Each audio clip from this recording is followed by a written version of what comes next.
What's up everybody, it's Carl, aka Carl Drum Tech, and today let's talk about how judges score you lower anytime you have a better performance. Or do they? Cue the music.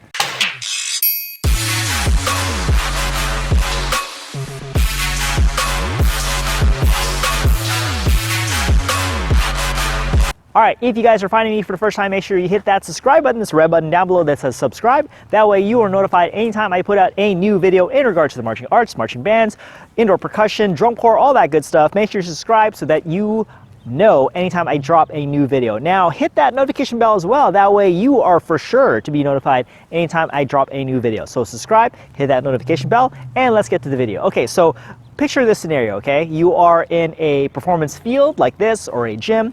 You guys perform, and in a judged competitive situation, you guys get a certain number, like let's say, 80.495, something like that, right? And then you're like, okay, cool, we got that score based on our performance. Let's see if we can improve. Let's see what we can tweak. Let's see what we can like clean up, right? So you maybe play a little bit cleaner, your dynamics a little bit more dramatic, maybe your ensemble, cohesion is a little bit better, you guys play better together, and then you go to the next performance, and it's just a much better performance. Everybody just feels much better about it. It sounds good, it sounds better.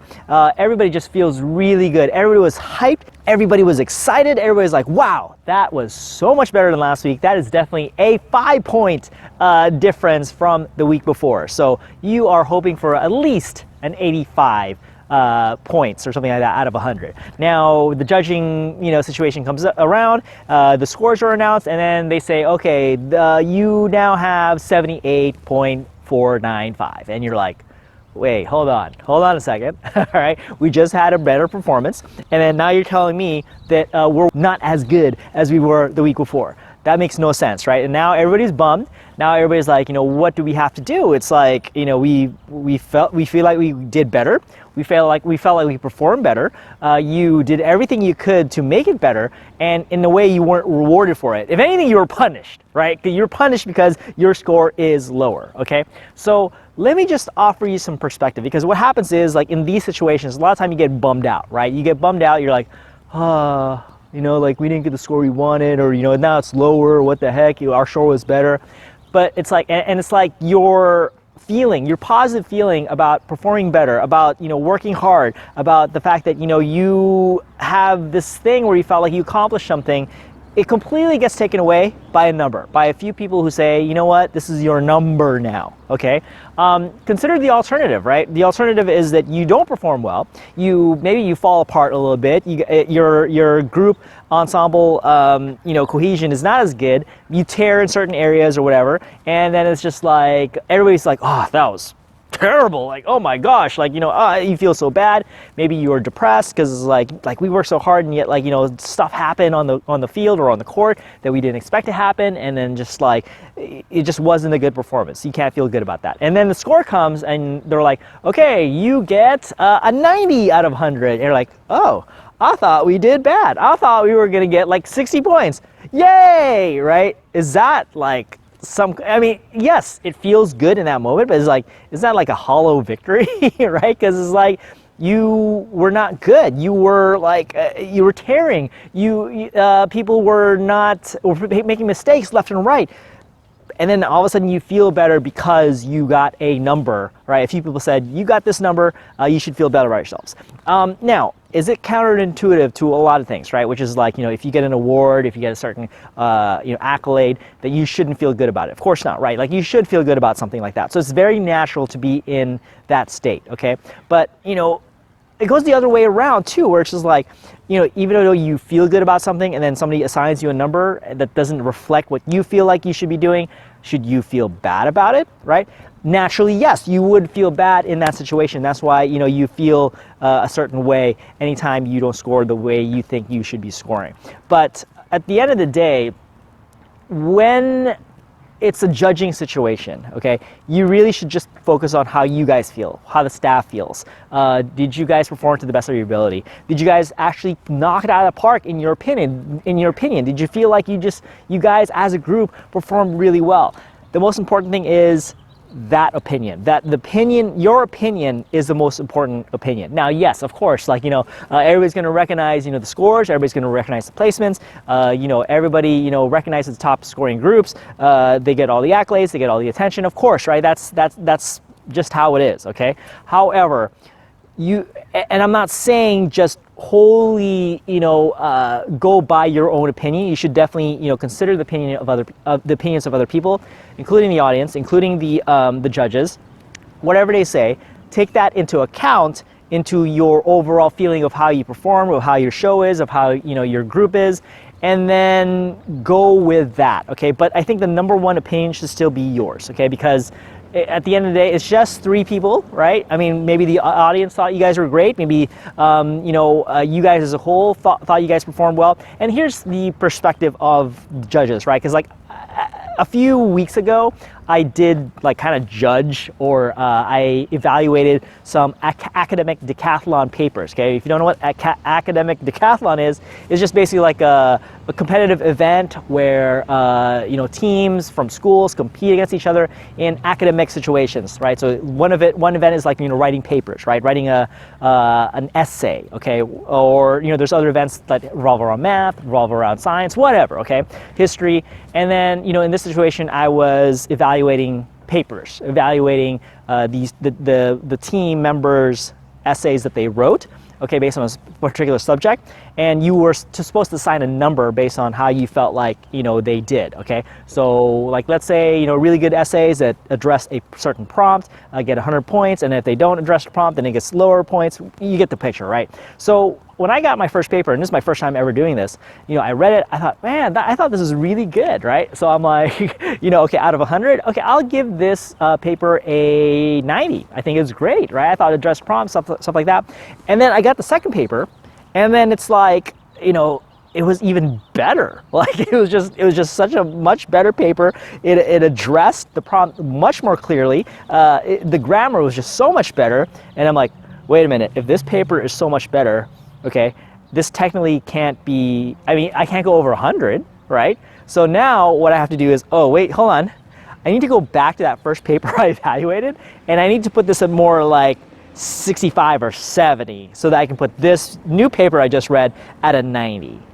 Does that make sense, right? So now, even though like the person will never know, okay, but the first paper I read, the person who wrote this paper, they would never have known that they had a 90 initially. But then once I got a bigger perspective, I was like, I can't give this person a 90 because I can't go over 100 for this paper. It is so much better. Does that make sense, right? So I had to put it down and go to like 65 or whatever.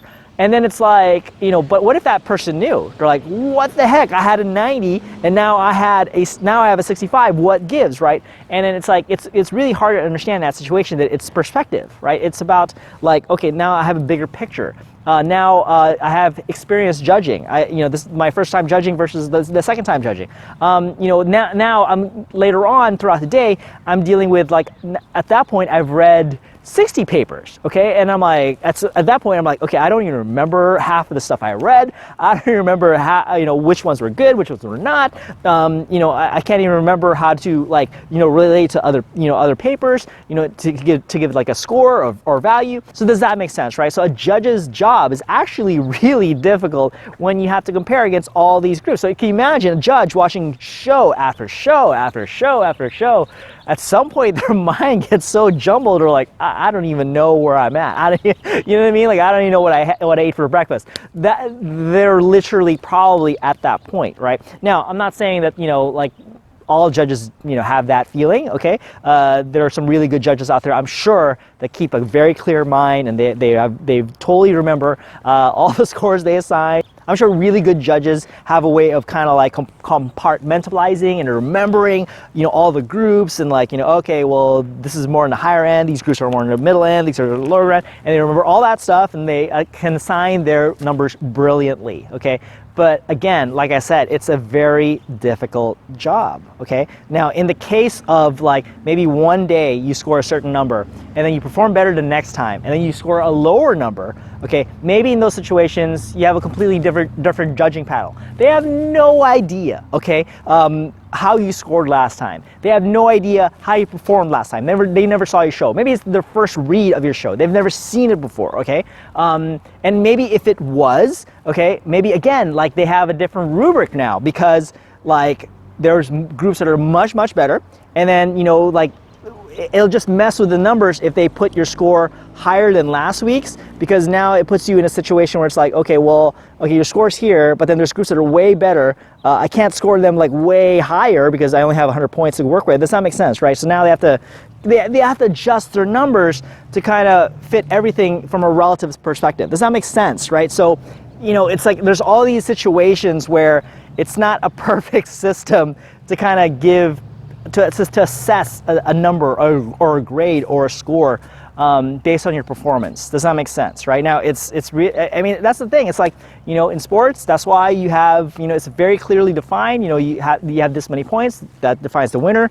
But when it's a judging situation, you have to assign a number. You have to assign a grade. It's all relative. It's all based on opinion. It's all based on like so many different factors, right? And it's based on, you know, the opinion of a few people to decide what your grade is, what your number is. That's a very difficult thing to do, and it's not a perfect grading system. So you just have to take into account, how did you feel after the performance? How did you, you know, how do you feel like you guys did, right? And if you felt like you did well, then don't let anything change that. Yes, take into account if a judge says, you know, you have these issues, you have these problems, I can't score you any higher than this because of this and this and that. Take that into account. But if you felt good about your performance, you guys are just like, you came off that floor and you're like, yeah, that was awesome, that was the shit. Like, hold on to that feeling, all right? Because that is the most important feeling of all. Does that make sense, right? Now, I'm not saying to be blind. I'm not saying like, you know, if you guys suck and you're like, yay, that was awesome. Like, I'm not saying that at all, okay? But take it into perspective, right? How hard a judge's job is, how well you performed, how well you felt like you guys performed. If you are better than you were yesterday, that's really all that matters. And any kind of, you know, adjudication or assessments or numbers or grades that are assigned to you, take that into account, but it's not everything. It doesn't tell the big picture, okay? The big picture is take everything into account and then see where you fall into. That is your true grade. That is your true score. That is how you can account for where you really are and where you want to be. Does that make sense? Okay? So, guys, if you're ever in that situation, all right, feel good about yourselves. Don't let anybody take that away. And yeah, keep that motivation going. Don't ever stop. Don't let anything discourage you from trying your best to be better every single day, to be better than you were yesterday. That really is the goal, okay? And if you do that, you are successful. I don't care what number you get. I don't care what grade you get. You are successful when you are better than you were yesterday, okay? Use that as your motivation. And if you are not better than you were yesterday, then you should feel bad. You should be like, what the heck? And that should motivate you even more to do better next time, because you are just competing against yourself, okay? And again, it's not about numbers, it's not about letters, it's not about, like when I say letters, it's not about grades, right? What I'm saying is, like, really take everything into account, okay? Numbers and grades are just an indicator, is just, one aspect of how you put yourself, how you grade yourself in terms of where you're at, but it doesn't tell the big picture. Does that make sense? Okay, so cool. Hopefully you guys enjoyed this video. If you guys did, do me a huge favor, hit that like button. If you guys have any questions or comments would like to add to this conversation, if you'd like to add your experience, all right, in these types of situations, leave that in the comments below as well. And if you have not subscribed yet, after I told you to subscribe in the beginning of the video, make sure you subscribe to this video. And if you feel like this video could help somebody else out, could help your group out, make sure you share this video with them so they can see it, so they can feel good about themselves if they didn't get the number or the score that they wanted. And just, again, have some empathy for the judges, okay? I certainly have empathy for judges because I know now how hard it is to adjudicate something, how to grade something, how to assess something. It's really difficult, okay? And then there's so many factors that go into it. And again, at the end of the day, it was just my opinion. When I was grading these academic decathlon papers, it's just my opinion. Somebody else who was like reading the same papers, a lot of times would assign different numbers, and then we have to talk about it, like, okay, why do you grade it like this? Okay, I graded it like this because of this. And then sometimes you'll just create an average based on those two numbers. So it's like, again, It's not a perfect system. If it was a perfect system, everybody would have the same exact numbers, but that's not the case. It's very difficult. Again, it's not a perfect system, and we have to do the best we can to give the best score that we possibly can to give you some type of indication of where you're supposed to be. All right, talking from a judge's perspective. All right, so cool. Thank you guys so much for watching. You guys should watch more of my videos by clicking over here and subscribe over here. Peace.